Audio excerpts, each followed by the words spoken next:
Muito bem. Ok, boa noite, turma. Estamos reunidos com a turma da psicologia para a nossa disciplina de fundamentos da psicologia existencialista, humanista, né? Hoje é uma sexta-feira, dia 2 de outubro de 2020, e estamos reunidos para a nossa aula. Sejam muito bem-vindos e bem-vindas para as nossas reflexões na noite de hoje. Hoje vamos trabalhar sobre o tema de um outro pensador muito importante na linha do existencialismo, que nós ainda não fizemos uma referência mais assim detalhada ou um pouquinho mais trabalhada sobre ele. Já trabalhamos vários pensadores existencialistas, mas ainda nos falta destacar um pouco de Friedrich Nietzsche. E é o que pretendemos fazer na noite de hoje, trabalharmos um pouco algumas considerações sobre Friedrich Nietzsche, ok? Então vamos falar um pouco da filosofia nietzschiana, que é também um filósofo que teve uma importância muito grande na linha do existencialismo também. Sempre lembrando que o primeiro grande pensador na linha do existencialismo foi Kierkegaard, né? Soren Kierkegaard, que vai inspirar a linha do existencialismo. E no século XX nós já destacamos Martin Heidegger e destacamos Jean-Paul Sartre. Mas precisamos voltar um pouquinho lá no século XIX para falarmos também de Friedrich Wilhelm Nietzsche. Nietzsche nasceu na região no estado prussiano, né? A gente pode falar assim hoje Alemanha, né? Mas ele nasceu no estado prussiano em 1844 e muito jovem, já aos 24 anos de idade, já assumia a função de professor de filologia clássica na Universidade da Basileia, né? Então, Nietzsche foi um filósofo muito polêmico, né? Porque, sim, Aessa, tá me chamando? Pode falar, querida. Eu ouço você. Eu estou sem webcam no momento, mas eu ouço você. Não, não, não vai ficar assim, não. Pode ficar. Tá ok, Aessa, não vai ficar assim, não. É que eu estou fazendo umas considerações iniciais sobre o Nietzsche e já vou entrar com o texto, tá bom? Obrigado pela sua observação. Não vai ficar assim, não. Mas é bonita essa tela, não é? Ao infinito. Essa tela é legal, né? Não, mas não vai ficar assim, não. É porque eu estou fazendo umas considerações iniciais em baralha. Tá ok. Então eu já vou mudar para o nosso texto. Aqui primeiro eu quero fazer umas considerações iniciais sobre Nietzsche. Mas vamos lá, então. Vamos entrar com o texto, então.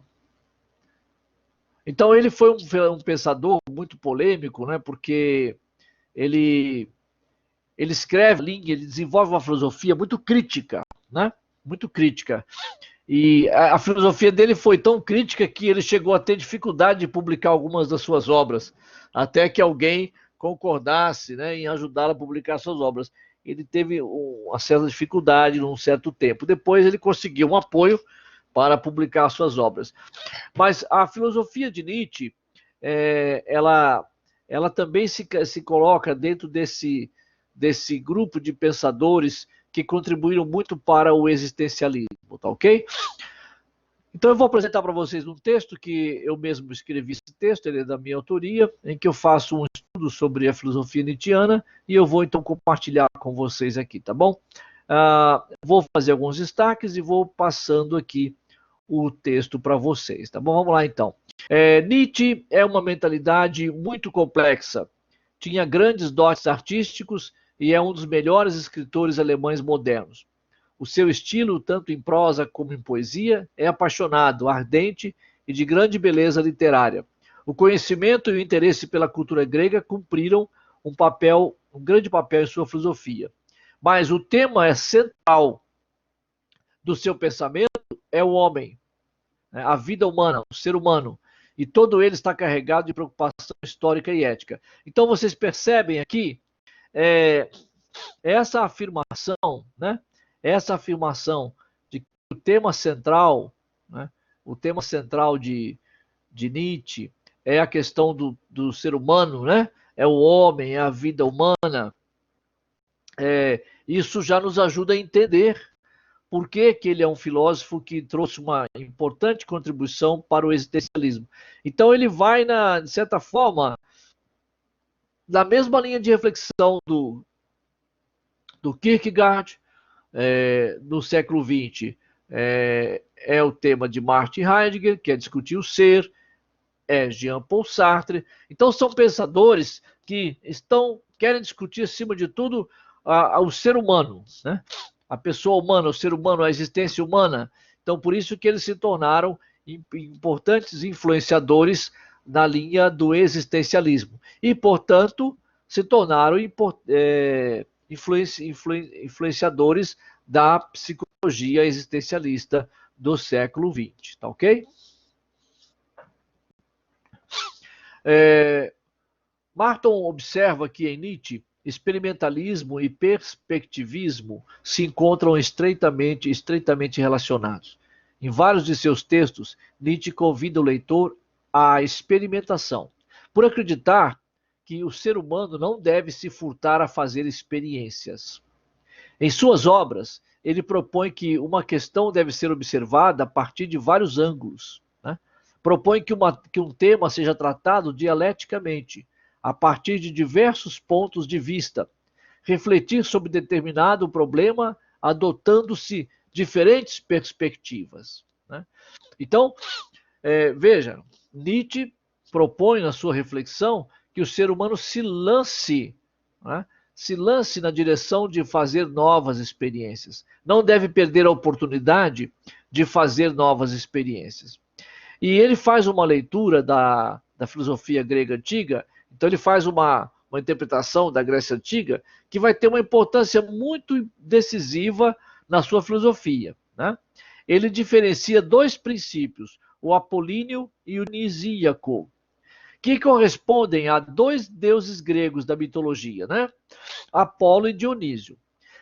Isso é mitologia, mas ele faz essa análise e essa análise vai ter uma contribuição importante na sua filosofia. Apolo seria o deus da mitologia grega, símbolo de serenidade, da clareza, do racionalismo, que é a visão clássica da Grécia. Por outro lado, em contrapartida, Dionísio evocava a ideia da impulsividade, do excessivo, do transbordante, da afirmação da vida, do erotismo, do afã de viver, da capacidade de dizer sim à vida, não obstante todos os seus dramas e sofrimentos. Então aqui verificamos que Nietzsche opera uma substancial mudança na influência do pensamento de Schopenhauer. Ou seja, ao invés da negação da vontade de viver, que era típica do pensamento de Schopenhauer, Nietzsche coloca essa vontade de viver no centro do seu pensamento filosófico. Então, ele está despertando, né, o ser humano para viver uma vida intensa, para viver intensamente. Então, ele vai numa direção contrária ao pensamento filosófico de Schopenhauer. É importante destacar a grande influência que terá o pensamento de Schopenhauer na vida e na filosofia de Nietzsche, né? Ok? Um filósofo a quem Nietzsche atribuiu um grande valor dentro da tradição filosófica ocidental, né? Muito bem. O pessimismo de Schopenhauer não se adequou à natureza de Nietzsche, mas ele reconheceu de imediato a sua honestidade e sua força. A partir de então, suas ideias positivas teriam de ser, primeiro, fortes o bastante para ir além desse pessimismo. Mas, acima de tudo, o conceito de Schopenhauer sobre o papel fundamental desempenhado pela vontade mostraria decisivo e se transformaria finalmente na vontade de potência de Nietzsche. Vamos falar sobre isso.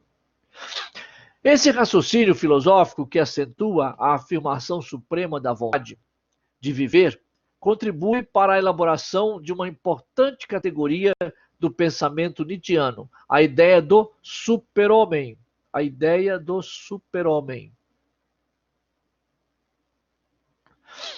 Nietzsche se se opõe a todas as correntes igualitárias, humanitárias, democráticas da época. É um afirmante da individualidade poderosa. Veja que as raízes do existencialismo, tá vendo? É um afirmante da individualidade poderosa. O bem máximo é a própria vida, que culmina na vontade de poder. O homem deve superar-se, terminar em algo que esteja acima dele, como o homem está acima do macaco, isto é, o super-homem. Então, a ideia do super-homem é uma categoria decisiva no pensamento filosófico de Nietzsche. Vamos entender um pouquinho mais o que significa isso. Continuando aqui o texto, olha. O super-homem nietzschiano é o homem superior, ou seja, o indivíduo soberano, que se coloca livre da moral dos costumes, que é capaz de autoafirmar-se para além dos valores da moral cristã, instituída pela sociedade. Indivíduo que possui verdadeira consciência da liberdade e da potência, o sentimento de ter chegado à perfeição do homem. Veja, meus queridos, essa ideia, ela que eu estou destacando aí, essa ideia, ela vem mostrar para nós como que aí estão as origens do existencialismo. Né? Porque o existencialismo não é uma corrente que afirmava a prioridade da existência sobre a essência. O existencialismo não é uma linha de pensamento, uma corrente de pensamento que afirma que a existência precede a essência, que afirma a valorização ao máximo da existência, e essa existência é a existência do indivíduo, do ser humano individual, subjetivo. Então, se o existencialismo faz essas afirmações, tem esse sentido, as ideias do Nietzsche, de certa forma, estão também na base, nos fundamentos do existencialismo. Percebe aí como é que dá para correlacionar legal o existencialismo com Nietzsche?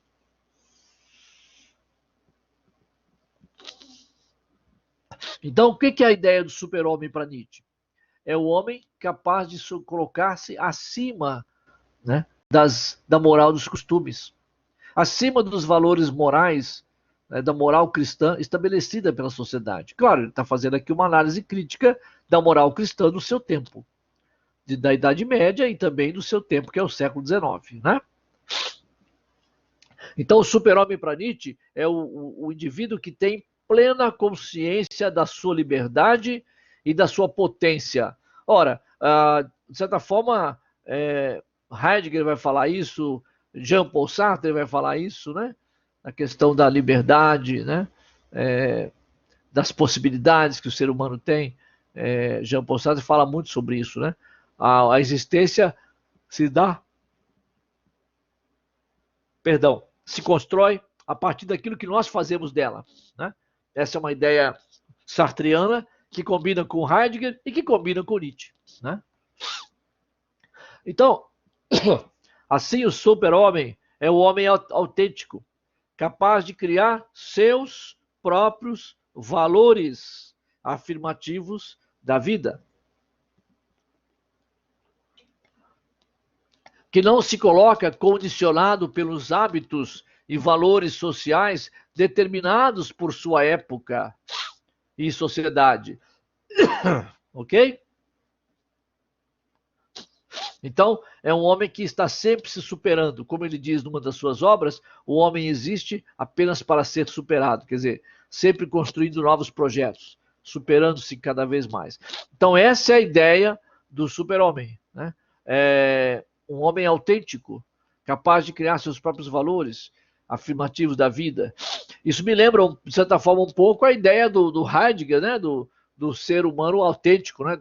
da autenticidade, né? da existência. Nietzsche reagiu criticamente à filosofia idealista de Hegel e a toda a tradição filosófica ocidental, idealista ocidental, né?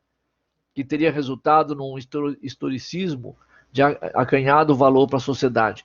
Nietzsche, conforme destaca Gardner, propõe uma revalorização de todos os valores. Isso aqui é muito importante.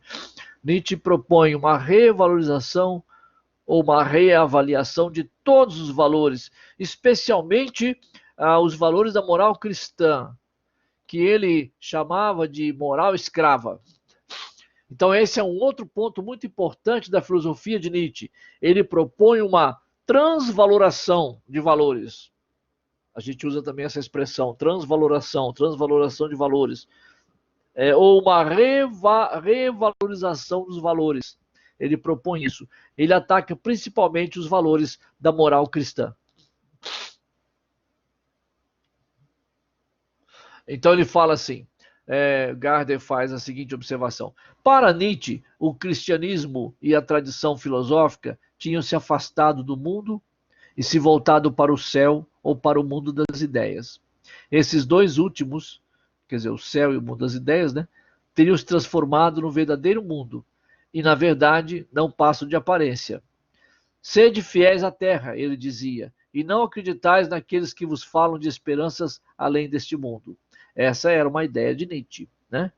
Então é por isso que ele é um dos existencialistas, um dos pensadores que estão na base do existencialismo, porque ele dá muita ênfase à questão da existência, né, do indivíduo, do ser humano, ok? O super-homem, ou o além do homem nietzschiano, significa a proposta para que o homem supere a si mesmo, supere o humano, demasiado humano.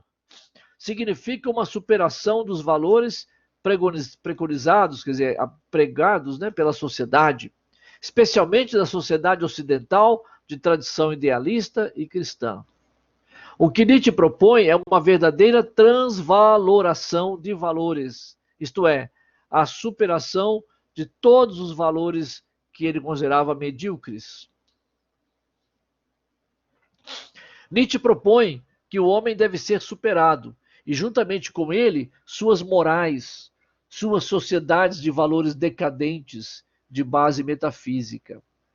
O sentido do além do homem, ou do super-homem, né, está para além do bem e do mal.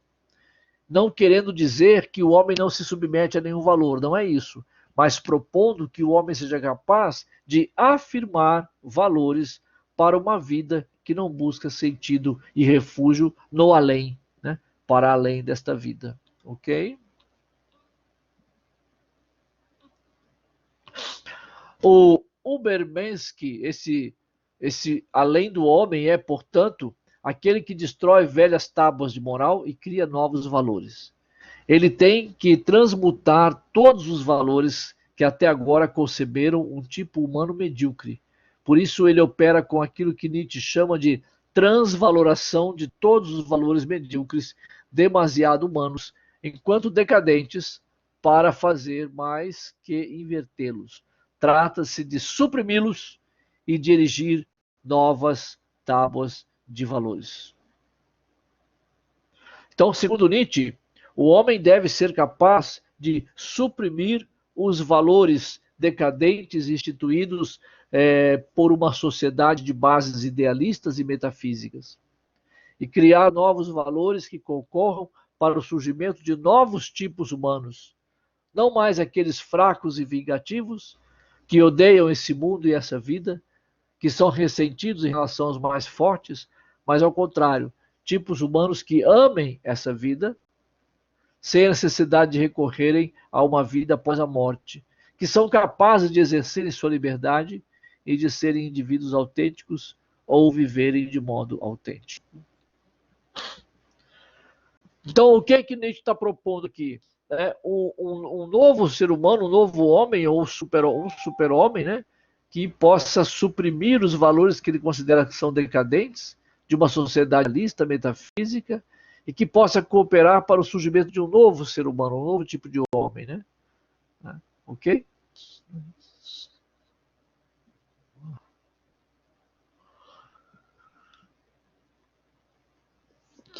Nietzsche criticou seriamente o dualismo platônico porque ele entendeu que Platão foi o principal responsável pela inversão dos valores. que se cristalizou no mundo ocidental, com a decisiva ajuda do cristianismo. Quer dizer, o Nietzsche está dizendo o seguinte: Platão é o principal responsável por essa inversão de valores, né, que se cristalizou no mundo, e teve a ajuda do cristianismo. Né, ok?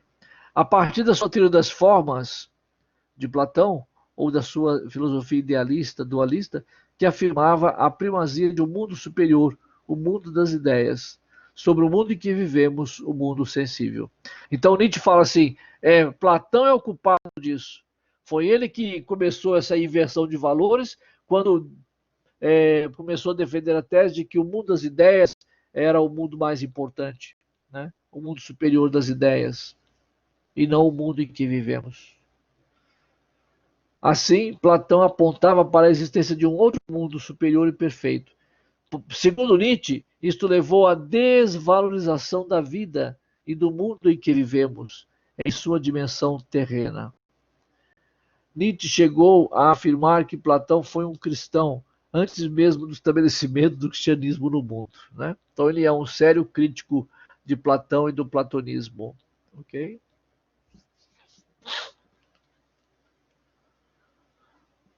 Conforme salienta Marton, suprimindo o dualismo entre o mundo verdadeiro e o mundo das aparências, proposto pela visão metafísica de Platão, mantido pela religião cristã e perpetuado por doutrinas morais, Nietzsche propõe uma nova visão filosófica dionisíaca, isto é, uma nova visão filosófica capaz de afirmar, sem reservas, a realidade, os fatos, aceitando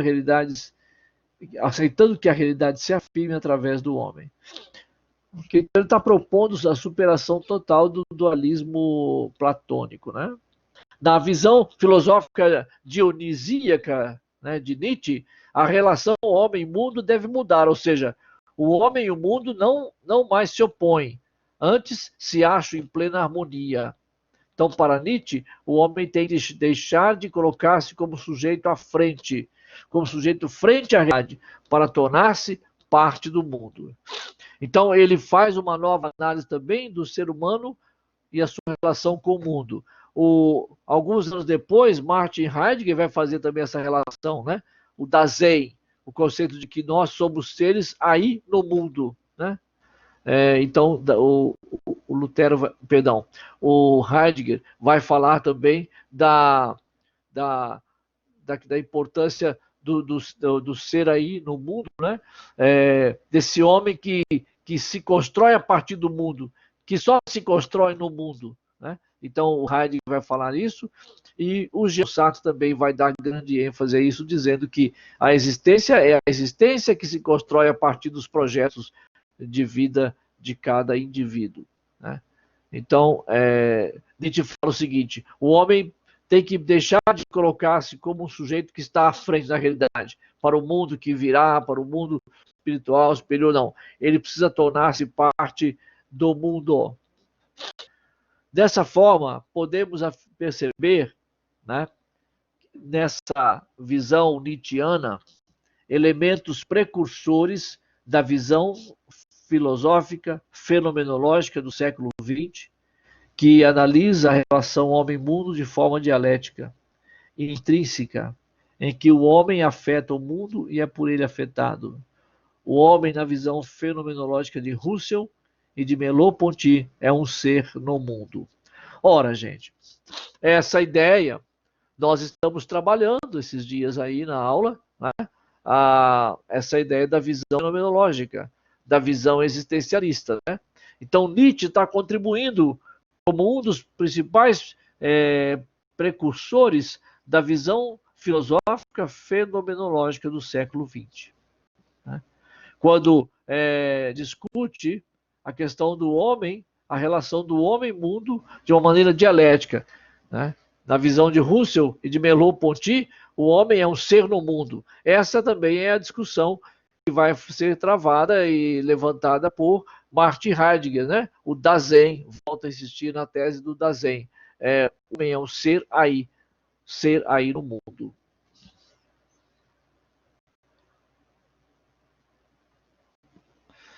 Bom, analisando a filosofia nietzschiana, Marcondes afirma que no período em que antecedeu a filosofia, o espírito apolíneo e o espírito dionisíaco se equilibravam, completando-se mutuamente dialeticamente. Porém, com o surgimento e o desenvolvimento da razão filosófica e científica, prevaleceu o espírito apolíneo, passando progressivamente a reprimir o espírito dionisíaco, ou seja, a afirmação da vida. Nietzsche vai priorizar o espírito dionisíaco.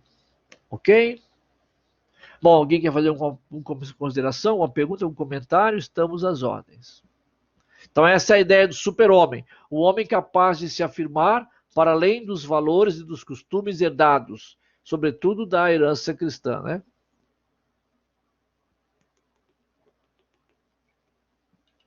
Ok, pessoal? Tudo bem? Percebe como que o pensamento nietzschiano está na base, né, do pensamento existencialista? Ok? Muito bem.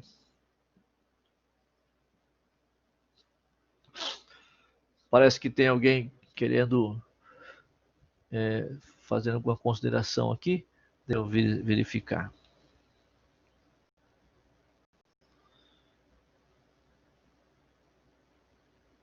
Ah, tudo bem. Tá ok. Tudo bem. Vamos continuar então com o nosso texto. Vamos lá então. Vamos falar um pouquinho sobre a moral dos senhores e a moral dos escravos. Segundo Nietzsche, a tradição filosófica idealista, essa tradição metafísica, né, por exemplo, platônica e também do cristianismo, essa tradição toda acabou engendrando, né, o que ele chama, o que Nietzsche chamou de moral dos senhores e moral dos escravos, né? Vamos explicar bem o que significa isso, né? Então, Nietzsche, essa é uma leitura de Nietzsche, uma crítica que ele faz à história ocidental, tá bom? Então ele fala o seguinte: a moral dos senhores é a moral a moral dos senhores, perdão, é a moral das individualidades poderosas, de superior vitalidade. É a moral da exigência, da afirmação dos impulsos vitais, né? Por outro lado, a moral dos escravos é a moral dos fracos, dos miseráveis, dos degenerados. Gente, eu estou usando aqui uma expressão de Nietzsche, tá ok? Dos miseráveis, degenerados, fracos, regida pela falta de confiança na vida, regida pela valorização da compaixão, da humildade, etc. Então ele diz: essa é a moral dos ressentidos, que se opõe a tudo o que é superior. Então Nietzsche atribui à religião cristã esse caráter de ressentimento. Então aqui ele está dando uma paulada, não só na tradição idealista ocidental, desde os tempos de Platão, mas ele está dando uma paulada também no cristianismo. Né? Ele está dizendo que a moral escrava é a moral dos ressentidos, dos fracos, dos miseráveis, né? É a moral dos que se opõem a tudo que é superior, que buscam sempre o que é inferior. Então Nietzsche vai chamar isso, né? Vai atribuir isso de moral dos escravos e vai atribuir à religião cristã esse caráter de ressentimento. Em sua obra, A Genealogia da Moral, Nietzsche procura demonstrar as origens dos conceitos éticos tradicionais, revelando a sua fraqueza e arbitrariedade, demonstrando como se dá o processo de construção da moral de rebanho, ou essa moral dos escravos que ele fala, né? Daqueles que apenas obedecem e se submetem, aniquilando sua própria vontade, reprimindo seus desejos, né? Então, na obra Além do Bem e do Mal, Nietzsche propõe a transvaloração de todos os valores, questionando a dicotomia entre bem e mal, o maniqueísmo próprio da cultura ocidental, partindo em busca de novos valores capazes de afirmar a vida, tais como a vontade, a criatividade, o sentimento estético. Percebe, gente? Então, por isso que Nietzsche, nós podemos entender que ele é um dos pensadores que está na base do pensamento existencialista, né? Porque ele vai fazer o quê? Percebe? O que ele tem de comum em relação aí a Jean-Paul Sartre, a a Martin Heidegger. Lógico, gente, sempre lembrando, Nietzsche viveu no século XIX, morreu no ano 1900. Então ele não conviveu com Heidegger, ele não conviveu com o Sartre, mas as ideias de Nietzsche, juntamente com as ideias do Kierkegaard, vão alimentar importantes teorias para subsidiar, para alimentar o existencialismo do século XX. Esse existencialismo do século XX viria forte com Martin Heidegger e com Jean-Paul Sartre, ok? Então, não é que ele conviveu com esses pensadores, mas eu estou tentando mostrar para vocês aqui a ponte que existe entre o pensamento nietzschiano e o pensamento heideggeriano, o pensamento de Jean-Paul Sartre. E, de certa forma, nós podemos dizer que eles têm linhas de pensamento diferentes, mas eles têm um grande ponto em comum. E esse grande ponto em comum é que faz desses pensadores precursores do existencialismo, né? Ou elementos fundamentais do existencialismo. Qual é esse ponto comum que a gente pode perceber na obra de Nietzsche, na obra de Sartre e na obra de Heidegger? É a afirmação do valor supremo do indivíduo, da existência individual, da existência do ser, do indivíduo na sua subjetividade, né?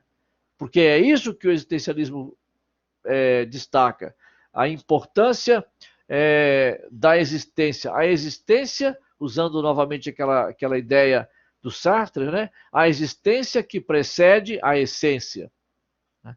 Então, por isso que eles são existencialistas, porque eles supervalorizam a existência e eles negam que exista qualquer essência previamente estabelecida, né? Qualquer essência universal pré-determinada que vai, então, definir como que o ser humano vai viver. Eles vão dizer, não, cada ser humano, cada indivíduo vai construir a sua existência, vai afirmar a sua existência a partir das escolhas que faz, a partir dos projetos de vida que constrói, que abraça, então ele constrói a sua existência. Essa que é uma tese de Sartre, que é uma ideia de Heidegger, já encontrou um apoio muito grande lá na filosofia de Nietzsche, alguns anos antes, né, quando ele vai falar da afirmação dos valores do super-homem, por exemplo, ou quando ele vai falar da transvaloração dos valores. Esse é um pensamento importantíssimo aí de Nietzsche. Percebe como que eles, de certa forma, se alinham, né, numa mesma ideia principal da valorização da existência do indivíduo, do ser. Lembrando, né, para Heidegger, o principal problema da filosofia é o ser. Heidegger quer discutir o ser, né, quer analisar o ser. Então ele vai dizer, o ser é o ser aí no mundo, né? E esse ser precisa viver de forma autêntica. E viver de forma autêntica é construir seus projetos, abraçar seus projetos, fazer suas escolhas e, ao mesmo tempo, ter consciência das limitações e das finitudes do ser humano, principalmente a finitude que é a morte. O Sartre também vai falar da importância do ser humano construir, né, com liberdade a sua vida, que não há nada pré-determinado. Essa é uma ideia também importante de Sartre, que caracteriza bem o existencialismo. E Nietzsche, que viveu algumas décadas, bastante décadas, né, vamos dizer assim, um século praticamente antes deles, né, porque ele morreu em 1900, ele então vai defender já ideias mais ou menos semelhantes, que se tornariam bases para o pensamento existencialista. Alguém quer fazer alguma pergunta, algum comentário, algum destaque? Por favor, fique à vontade. Hoje não estou usando a webcam, estou priorizando a imagem do conteúdo e o áudio, né, para todos. Mas eu não estou usando a webcam.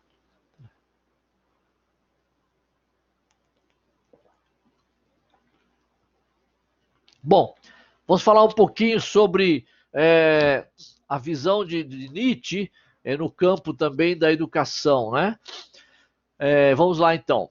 Na sua conferência sobre o futuro dos estabelecimentos ensino na Alemanha, Nietzsche examinou as contradições do sistema educacional de seu tempo.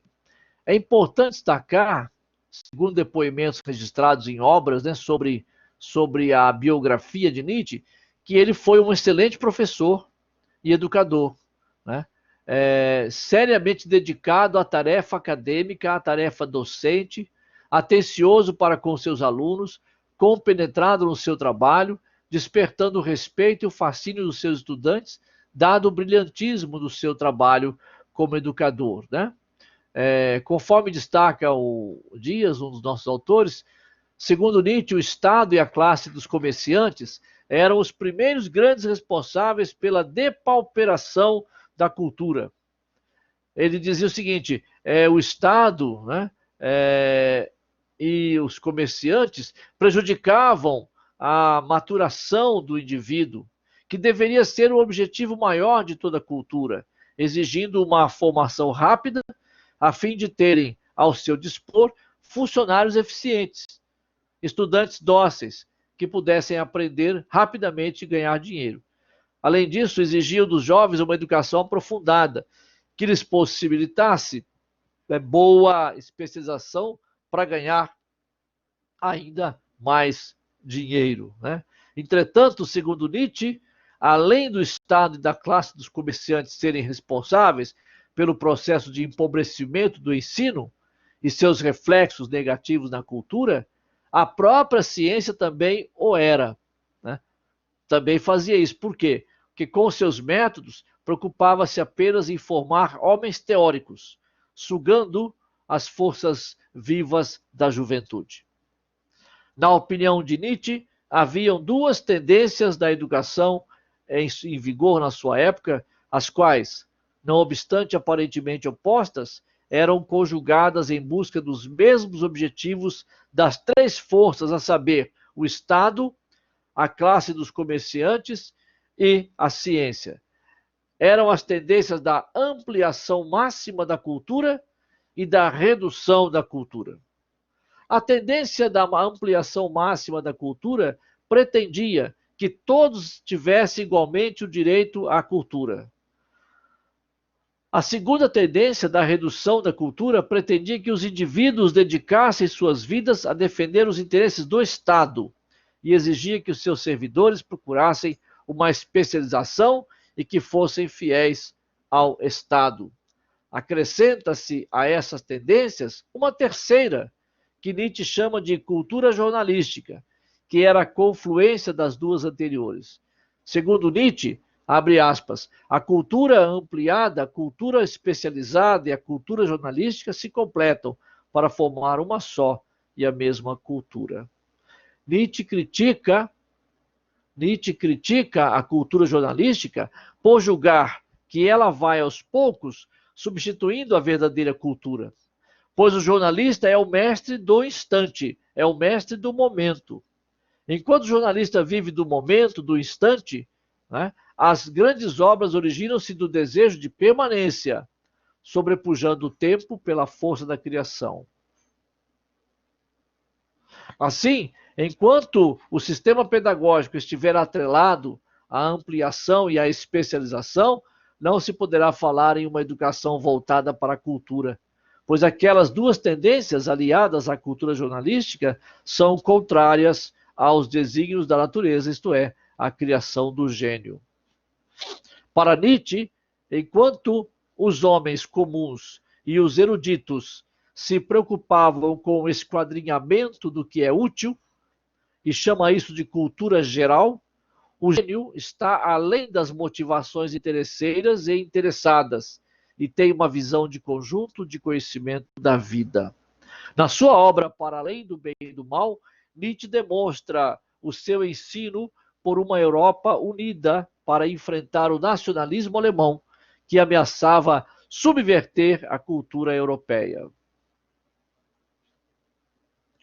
O Estado, diz Nietzsche, está sempre interessado na formação de cidadãos obedientes e tem, portanto, tendência a impedir o desenvolvimento da cultura livre, tornando-a estática e estereotipada. Ao contrário disso, o Estado deveria ser apenas um meio para a realização da cultura e para fazer nascer o além do homem ou o super-homem, né? Segundo Nietzsche, não se deve confundir cultura de massa com cultura popular. Não se chega, na opinião de Nietzsche, ao que se chama de cultura popular pela instrução elementar, obrigatória a todos, a não ser de forma grosseira e artificial. Para Nietzsche, cultura popular é aquela que está vinculada às suas raízes, à sua terra natal e aos costumes locais, onde o povo conserva os seus instintos religiosos, seus valores poéticos e estéticos, suas imagens míticas, permanecendo fiel aos seus costumes, ao seu direito, à sua língua, à sua pátria. Então, isso para Nietzsche é cultura popular. Segundo Nietzsche, os partidários da cultura de massa, com o pretexto de levá-la a todos os lugares do planeta, apenas contribuem para destruir a cultura diferenciada de cada povo, desviando-a de seu sistema poético, de seu terreno salutar, produzindo a sedução com a linguagem da fábrica e submetendo-a às leis da oferta e da procura.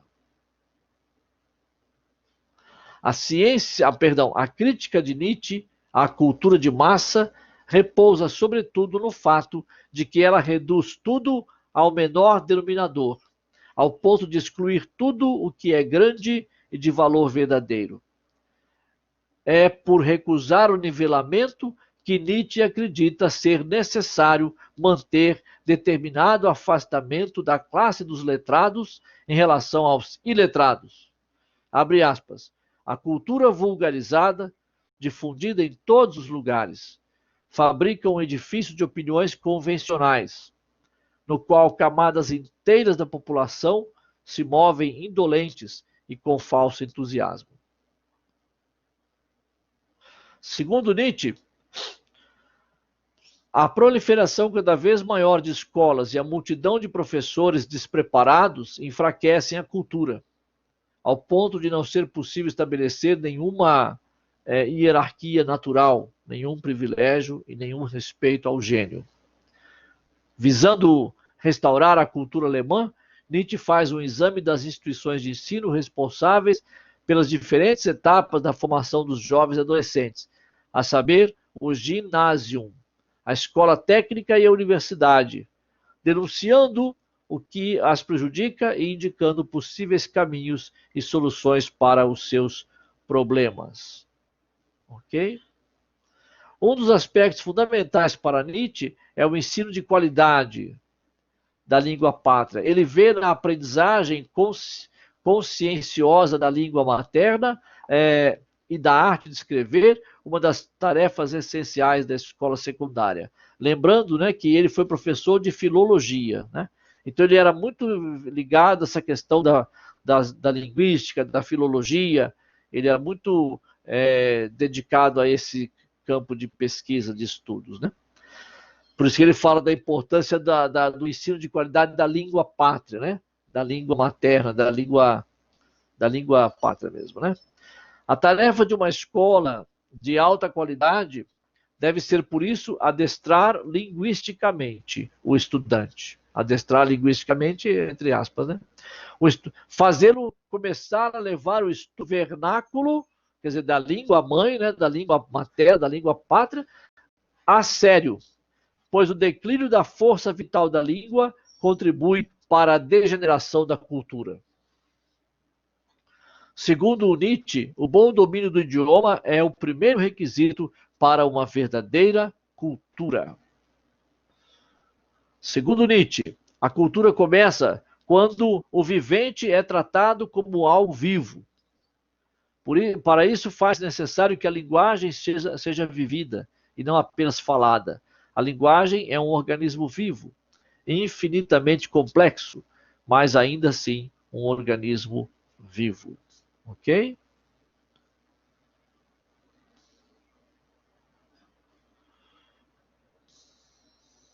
Olha que interessante essa ideia também do Nietzsche.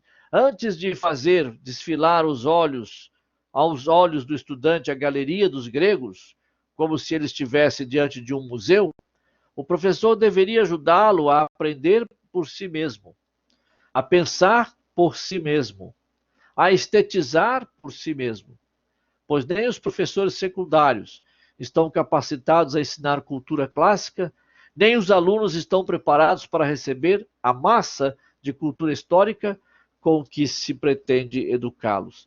Então, ele já, no século XIX, né, ele já defendia a tese de que o professor deve ajudar o aluno a pensar por si mesmo, né, a construir seu pensamento, a aprender por si mesmo. E essa é uma das teses principais do século XX, com Jean Piaget, com Emília Ferreiro, né, com Paulo Freire, né, o grande pensador e educador Paulo Freire. Essa vai ser uma linha, pensando agora mais no campo da educação, né? Essa seria uma linha fundamental de grandes pensadores do século XX.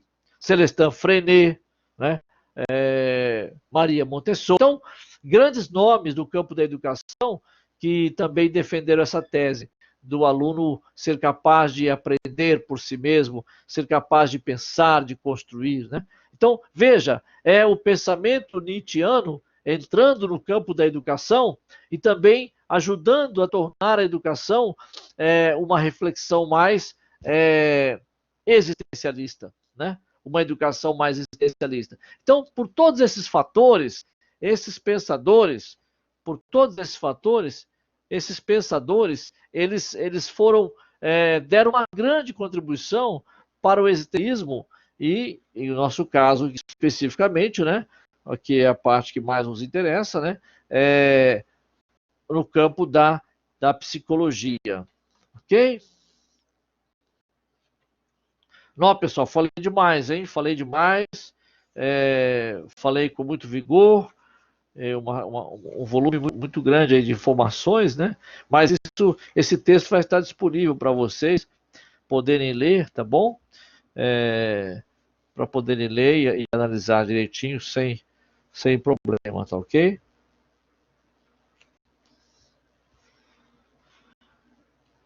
Bom, então, pessoal, o que eu queria destacar, sobretudo, né? Essa ideia do Nietzsche, né? Do homem ser capaz de afirmar os seus valores, né? De afirmar suas próprias ideias. Essa é uma ideia fundamental do Nietzsche, né? Ok? Que a gente precisa destacar como um dos elementos principais aí do existencialismo, né? Do existencialismo moderno, né? Quando eu falei para vocês do ser humano, né, da moral do ressentimento, né? Ele fala que o homem do ressentimento, ou a força do homem do ressentimento, né? Não tem nenhuma autonomia, né? Não tem nenhuma autonomia. Ok? Então ele vai defender realmente a moral capaz de o ser humano autêntico, né? O que ele chama de super-homem, né? Capaz de afirmar os seus valores, de afirmar a sua própria moral, sem depender de valores morais previamente estabelecidos. Jean Paul Sartre vai também nessa mesma linha, né? Quando ele fala de que não há uma moral pré-estabelecida, nós vamos construir a nossa moral durante a nossa existência. Nós vamos edificar construir esse edifício da moral, com essa existência, sem nenhuma moral previamente estabelecida. Essa é uma ideia sartreana muito forte, muito poderosa, é uma das pilastras também do existencialismo moderno.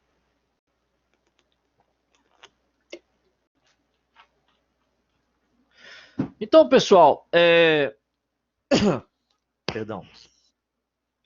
Então, em geral, nós podemos afirmar que essas ideias que apontam para o valor da existência, né, que apontam para o valor do indivíduo, o valor da sua liberdade, né, essas ideias são as principais ideias, vamos dizer assim, que que organizam, né, que estruturam, né, vamos dizer assim, que marcam o existencialismo, né? Essas são as ideias principais que marcam o existencialismo e que vão marcar a psicologia existencialista, né? A supervalorização do indivíduo, do ser, na sua individualidade mesmo, né? Na construção da sua individualidade.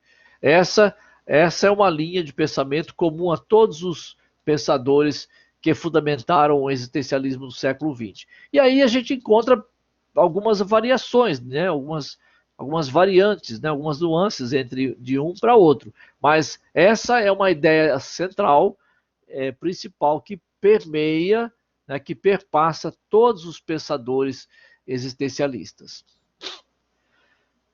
Então, na psicologia existencialista, trabalha-se partindo do pressuposto, né, da valorização do indivíduo, né, da construção do indivíduo, da construção da sua existência, da afirmação dos seus próprios valores, né.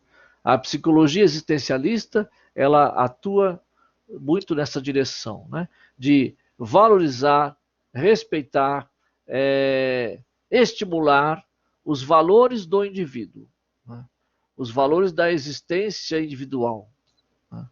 Né. Por que ela pensa assim? Porque ela está realmente inspirada em filósofos existencialistas que deram essa importante contribuição nessa direção.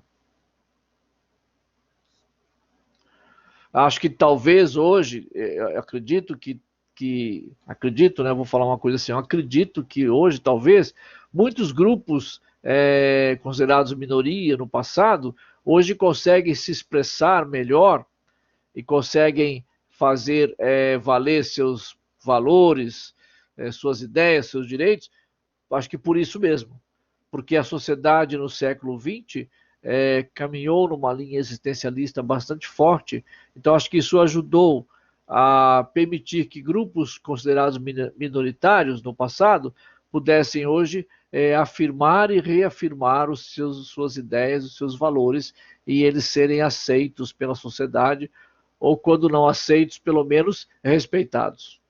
Por isso que eu acho que hoje, no século XXI, muitos grupos conseguiram se expressar melhor, coisa que no passado era muito mais difícil.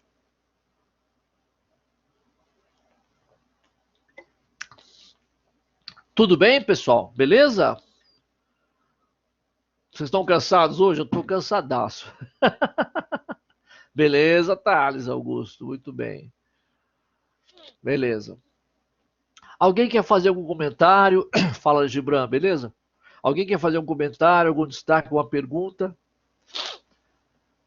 Eliane quis dizer cansada, né, Eliane? É isso que você quis dizer? Isto. Sobre esses textos, estarão todos disponíveis, Mateus. Fique tranquilo. Fique tranquilo. E esse texto foi eu mesmo que escrevi, um estudo que eu fiz. Vou disponibilizar para vocês em PDF, tá bom?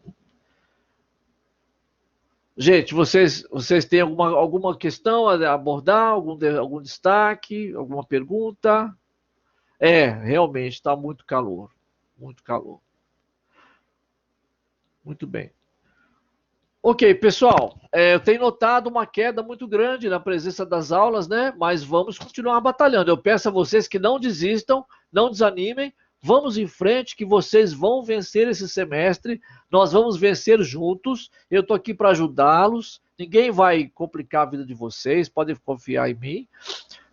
Então a gente está aqui para ajudá-los, nós vamos vencer esse semestre juntos, vocês vão vencer e o ano que vem vocês estarão no 5º período. Então não desanima, não sai agora não tranca, não abandona, que nós professores e a instituição tem a obrigação de fornecer para você, oferecer para você condições de ensino, de qualidade, de aula. Então vamos em frente, desanima não, tá? Porque se desanimar, vira o ano, aí você perdi um semestre, fiquei travado lá. Não, vamos em frente, vamos vencer. A escola tem a obrigação de oferecer para vocês o melhor que ela puder. Então vocês vão desfrutando do que a gente tem para oferecer. E vamos que vamos, não desanima não.